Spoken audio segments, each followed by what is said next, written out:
After Helen Douglas went into labor, the doctors warned her the chances of her baby surviving were slim. Although the odds were against her, the mom fought for her unborn child. When everyone came so close to succumbing to defeat, a miracle happened. Marriages are never a bed of roses, and every couple has to go through one struggle or the other. For some, it could be finances, value differences, or problems grooming a child the right way. But for newlyweds Reese and Helen Douglas, starting a family was almost a mission impossible. Shortly before getting married, Helen was diagnosed with polycystic ovary syndrome. Her doctor told her she would never have a child. Not only that, she was warned she could reach menopause early. This diagnosis dampened the couple's spirit, but there are several cases of couples who found themselves in similar situations and still ended up having babies. But would their case turn out this way? They hoped. But the despairing look in the doctor's eyes each time they went to the hospital revealed otherwise. Maybe childbearing wasn't for them then, they thought, accepting their ill fate. While many would advise them to slow down on their marriage plans, they still went on with everything as planned. Not even for a second did they entertain any negative thoughts.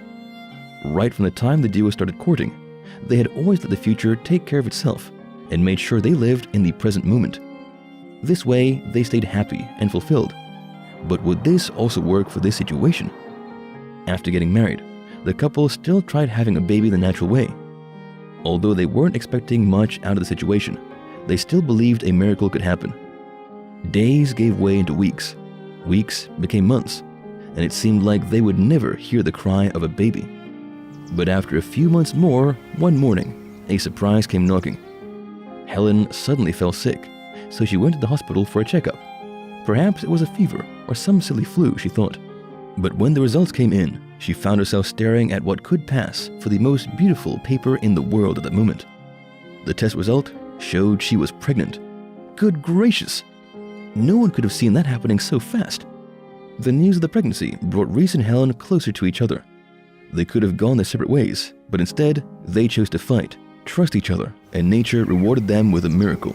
Helen had gone almost halfway through what she thought was the perfect pregnancy when she woke up one morning to a nightmare. All of a sudden, she was having severe stomach pain, heavy bleeding, and a powerful instinct to push. Since the pregnancy was still in the 6th month, the couple thought Helen was in the middle of a miscarriage. It was beyond painful to think they had come so far, only to be so close to losing the baby. They rushed to the hospital, hoping things wouldn't have gotten worse. However, on getting there, they learned something completely different from what they were thinking. When the doctors took Helen in, they found out she was fully dilated and needed to have the baby right away. They couldn't do anything anymore to stop the delivery. This sharp twist broke the couple's heart.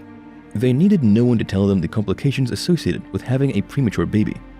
They were so sad and worried if the baby would even survive. Everything happened in a flash, so the couple's faith failed them for once in their lives. They worried about the future of their baby. Would he be a normal child? Would they even get the chance to tell him he was a miracle? Since there were concerns the baby could suffer some physical defects, some suggested termination, but neither Helen nor Reese was ready for such a conversation. They had conceived him in their darkest moment, and he had made them believe in miracles. So for some reason, they thought his story wasn't over yet. They were also sure that, somehow in there, their little boy was battling for his life, and the only thing they could do for him was to join him in that fight and support him until the end. And it didn't matter if that end was a few seconds, a minute, or even an hour or more. They vowed to be there for him. So, when the doctors asked if they wanted any form of medical assistance given how premature the unborn baby was, Helen said, "If he comes up breathing, please do everything you can to save him." At that, she was taken into the surgery room. In a few minutes, the couple would learn their fate. Till then, they kept their fingers crossed. The doctors did their best to ensure a safe operation, and when they finally brought the baby out, he let out a sweet, sharp cry. He made it. He was breathing. Although he came out alive, baby Austin was very far from being healthy. He looked exactly the way the doctors had predicted. His skin was so thin that everyone in the surgery room could see his organs. Not only that, the holes in his ears had not even formed. Last but not least, he weighed half a bag of sugar, and he was born smaller than his mother's palms. Baby Austin didn't look like he had much time to live. Now, it was left for the doctors to play their part. Stay with me till the end to find out what happens next. While most parents would love to give their newly born warm hugs, Helen and Reese couldn't. Shortly after Austin's birth, he was rushed to the NICU and placed in an incubator. The doctors told him they couldn't touch him as he was highly susceptible to infection.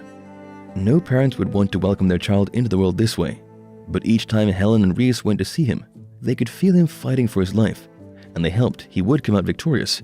Unfortunately, his condition didn't improve, so the doctors decided to take him to Birmingham Heartlands Hospital, where he could receive special care.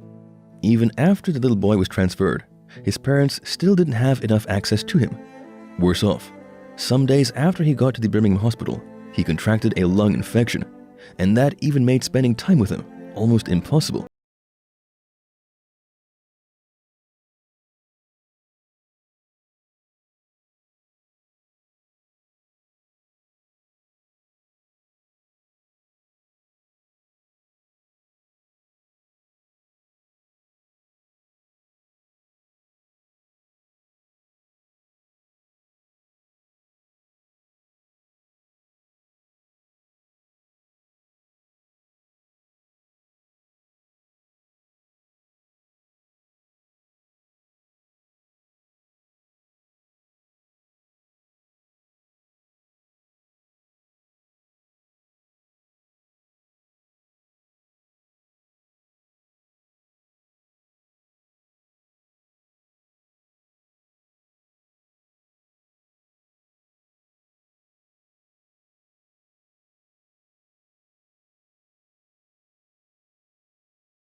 The first time he came into the hospital, he was so frazzled